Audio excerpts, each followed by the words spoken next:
Hey everyone, welcome back to Kotlin AI Read. In this video, we'll explore one of the most important concepts in Kotlin, classes and objects. If you've ever wondered how to organize your code using real-world entities like student, car, or user, this video is for you.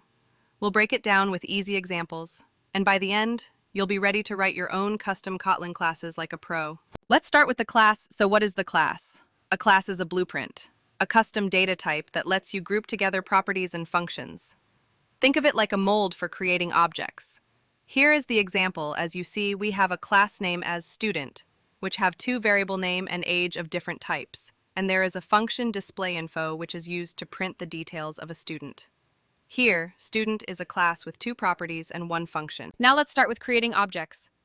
An object is an actual instance of a class, like a real student with specific values. Here is the example which states that student1 is the object of the student class, means it can access all the properties and methods of that class. So here I am setting name as Aryan and age as 20. And after setting the data, I am calling the displayInfo function that print the details of the particular user. That's a wrap on Kotlin class and objects. These are essential tools in every Kotlin developer's toolkit. In the next video, we'll dive into the object-oriented programming. Till then, don't forget to like, subscribe, and hit the bell icon to stay updated.